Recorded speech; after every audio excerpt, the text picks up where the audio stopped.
এটা তো হ্যাঁ স্যার শোনো। আচ্ছা বলছি এটা তো ওই কোচিং সেন্টার থেকে জিজ্ঞাসা করছিল যে তোমার কোথায় লাস্ট মান্থের ফিজটা। হ্যাঁ স্যার একটু দিতে চাই না দিয়ে দেবো স্যার পুরোটা ঠিক আছে এসো চলো।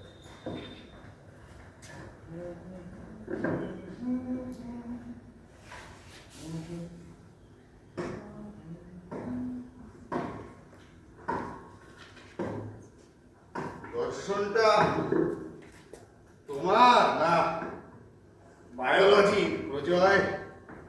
কোন দর্শন? ওই ছল বল আর কৌশলের দর্শন তোমার না ডারউইন সাহেবের? দেখো বাবা মানে সায়েন্স কিন্তু একটা ডাইনামিক সাবজেক্ট। হ্যাঁ এবার তুমি বলতেই পারো যে এই সোশ্যাল ডারউইনিস্টরা ডারউইনকে তাদের নিজেদের মতো করে ব্যাখ্যা করেছে, এটা ঠিক। সোশ্যাল ডারউইনিজম নিজেই কিন্তু একটা কন্ট্রোভার্সিয়াল বিষয় প্রজয়। আর তাছাড়া এই রুথলেস কম্পিটিশনের এই যে থিওরিটা, এটা প্রথম আনে লেসেস ফেয়ার ইকোনমিস্টদের ওই গ্রুপটা। আর তারপর এর ভয়ঙ্করতম প্রয়োগ এবং তার পরিণতি আমরা কিন্তু নাজি জার্মানিতে দেখেছি।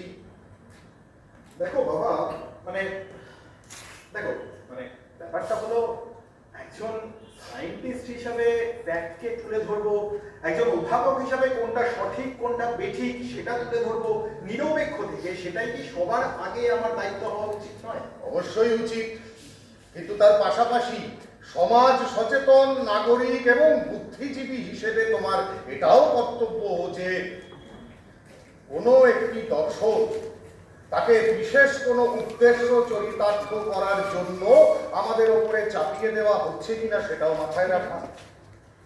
ঠিক শৈলেশকে তো জানো, হ্যাঁ আমার বন্ধু শৈলেশ। ও হ্যাঁ হ্যাঁ হ্যাঁ রসিকতা তো ওর একেবারে ঠোঁটের আগায়। হ্যাঁ সেদিন বলছিল জানো শ্রীকান্ত, মানে ও যেমন করে বলে আর কি, বলে জানো শ্রীকান্ত, তোমাদের সময় ভালো শিক্ষকের মানদণ্ড ছিল মান, আরে এখন সেটা দাঁড়িয়েছে মানি। শিক্ষকরা সমাজের সর্বাপেক্ষা মানি অংশ, তাদের এই মানিগত ভিত্তিটা মোটেই ভালো হচ্ছে না।